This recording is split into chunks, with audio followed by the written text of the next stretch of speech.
Hello friends and amazing people, welcome back to a new tutorial. How are you all doing, guys? Hope you're all doing great. Today I'm going to take you through on how to draft a notch collar jacket, and this is the print that we're going to be using to create the beautiful piece. But today is just going to be all about the drafting. I'm going to take you through the easy way you can really achieve this. So yes, of course, now we're going to draft. I'll be using our pattern papers to do that. So starting up, I'm going to indicate all my vertical lines. So you can see me placing my tape at the top, and I'm marking out my chest line. I'm doing that at 9. The bust points, I indicated that at 11.5. The under bust at 14.5. The waistline at 17. Then the length of the top for this paper here I have is 25. So the beautiful thing is that if you want to extend your length, when you are placing it on your fabric, you can always extend it, which is actually what I did.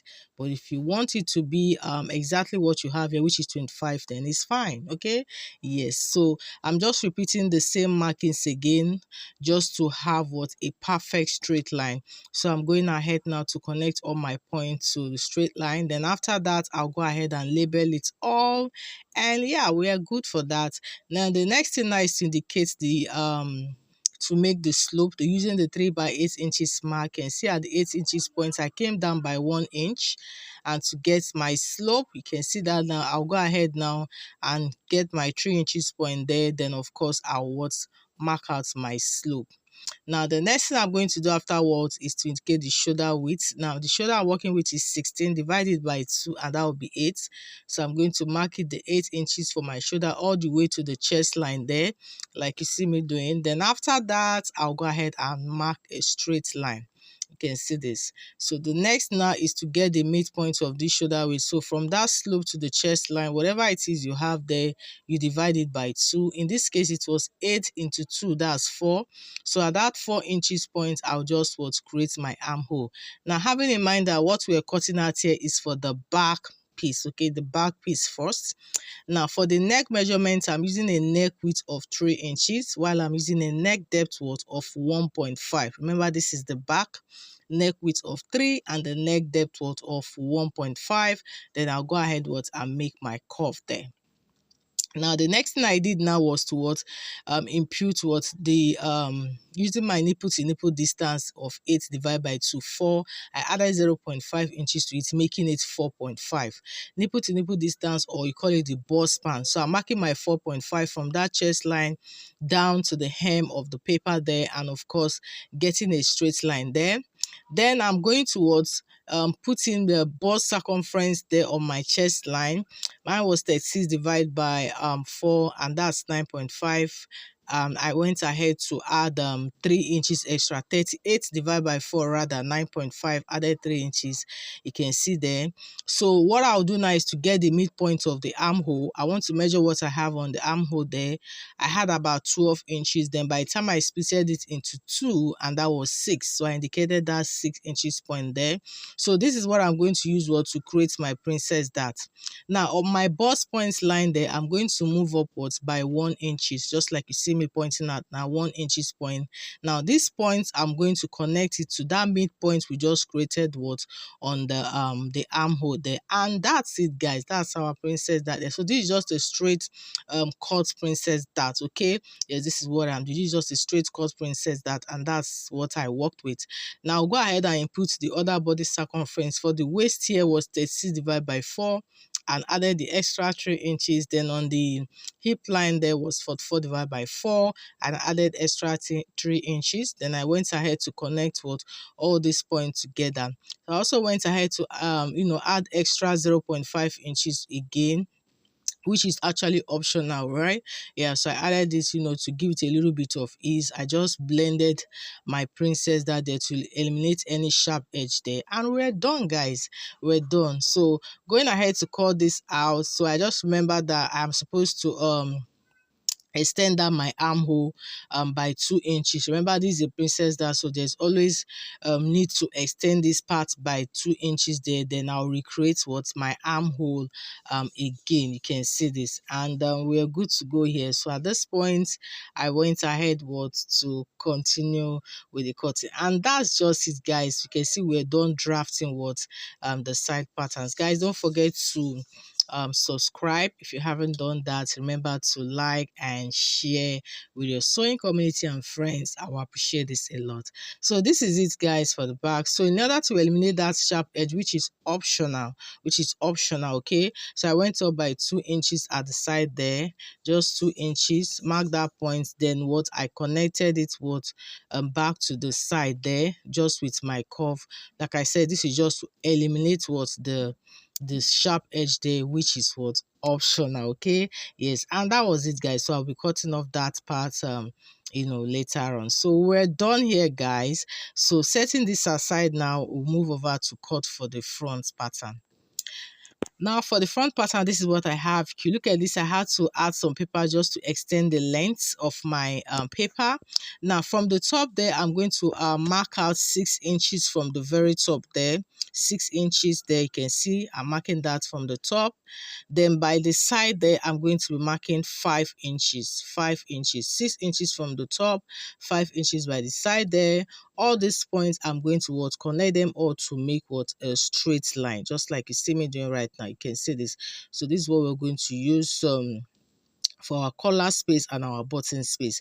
So everything we'll be doing in that box now is to recreate what we have done for the back piece, the basic borders pattern there. So I'm just going ahead to mark out everything. Like I said, is everything we marked out for the first pattern there. This is just what I'm repeating here. The only difference is just the neck depth, and of course with the armhole curve. That's just the only difference. You can see for the back, the neck depth was 1.5, while for this one the neck depth was 3 inches. You can see this now. So now of course go ahead to create our princess dart effect. Remember, we marked 4.5 inches using our nipple to nipple distance, right? So I went ahead to get that straight line as well. Then went ahead to put the body circumference as well. And of course, remember, we added extra 3 inches.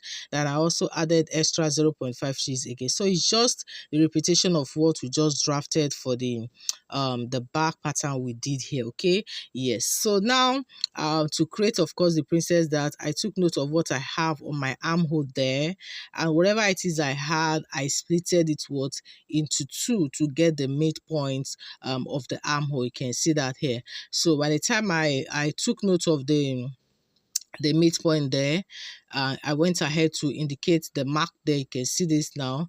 Then after that, on that bust point line, remember for the back piece, from the bust point line we went up by 1 inch, right? But for this one we are going down by 1 inch. So 1 inch is below the bust point there. I connected that point now to the midpoint of that armhole. So this one gave us our princess dart. So just like I said, this is just a straightforward princess dart, and that was it, guys. So going ahead to extend that armhole again 2 inches outward. You can see this. Took it out 2 inches, then of course recreated the armhole again, and we're done here, guys. We're done with this part. So the next thing now is to now create the button space and our collar effect. So 1.5 inches is what I'm using for my buttonhole allowance. So from that neck depth, you can see I'm moving out by 1.5 inches. So I'm marking this 1.5 inches all the way to the end of my pattern paper there. You can see this, and of course I went ahead to connect all these points to a straight line, just like you see me doing. You can see, so this is representing our button space. Okay, yes, for our button allowance there. Now to indicate the break points where you want the collar to fall at, it could be on the chest line, the bust point, on the under bust. Totally depends on what you want, but I wanted mine to be on the under bust line there, so I had to move out at that point on that other. So this represents where my collar is going to fall at. So from that point I will now connect it backward to my neck width. Okay, so I have to use a longer ruler to get a perfect connection there, and you can see this. So that's it there. So which means our button space just goes below that under bust. So the upward has been discarded for our button space. I hope you understand. Yeah, so that's it there. So now to also bring out the effect of that collar there, I went ahead to move out by 1.5 inches from that already, the button space there. You can see I'm moving out by 1.5 inches there.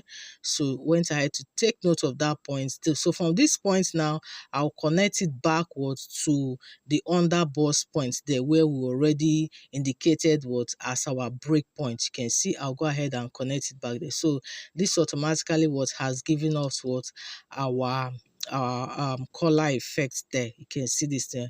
So that's it, guys. So this is what we have now. So to create what our main collar now, I'm going to what bring back my back pattern. Okay, yes, we're going to bring back my back pattern and measure what we have on the neckline there.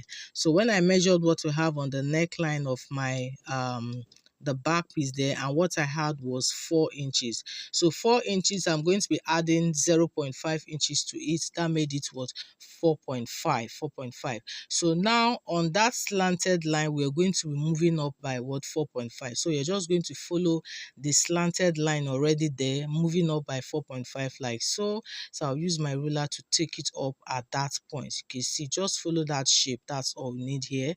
So once you do that, because I wanted my collar to to relax properly, I have to move away again by 0.5 inches. You can see moving away by 0.5 inches, and I connected it back to that startup point, so you can see this. So which made the initial line what to be discarded. So just follow through what I'm doing. There's nothing really confusing there. If you go through it again, trust me, you're going to understand it. Okay, now to create the collar width now, what I did was to move out by the same 4.5 inches again. You can see this now. And to repeat what I did for the first part, I went away by what 0.5 inches again. You can see me moving up again by 0.5 inches. Then I connected it back to the initial point there, and which also made that what the initial slant line was be discarded. So you can see this, and that's it, guys. So we have our collar width now. Now the next thing now is to create the notch effect. Now that notch effect now, following through our already curve, our neckline there, you can see at that point of our button space, I'm going to move up by 0.5 inches. So moving up by 0.5 inches there, I will just connect that my neck depth. I'll just connect it in a curve form to meet that point. Just follow what I'm doing. You can see, just connect that neck depth to the 0.5 I just indicated now. Okay, so that space already has given us that what notch effect. You can even make it 0.75 you want to widen what the notch. Then of course just connect it back to our collar width, the collar width there, and this is what we have. So we already have it done here. This is it, guys. We're done guys. Like I said, just go over it again. If you find it a little bit confusing, I'm sure you get it right. So you're going to cut this out. I like to start cutting out from the collar first, then go ahead and cut the remaining sides. Okay, and that will be it. So I'll go ahead now and start cutting. All right, so guys, don't forget to hit the subscribe button if you haven't done that. Remember to like, share with your friends and sewing communities. I'll really appreciate this. Okay, don't forget to on your notification bells. This helps you get notified every time what I upload my content on this channel. Okay, yes guys, so going ahead to cut this all out. You can see this, cutting out the sides and the armhole, and all our patterns are ready. Like we're done with the drafting. You can see this now. So just get ahead to label it all, and here you can see the lapel effect. This is so beautiful. You can see how it's going to what fall. You can already see how it's going to fall like so, and that is it. That's it, guys, on how to what draft out our notch collar. Okay, yes guys, so the next thing of course is to just go ahead and place it on our fabric, and we'll start the sewing process, which I'm going to be showing you what on the next tutorial. Thank you so much, guys, for always joining me. My subscribers, I appreciate you guys a lot. And if you're new here, I also want to say thank you so much. Okay, yes, guys. So till I see you on the next one, have a beautiful day. Bye for now.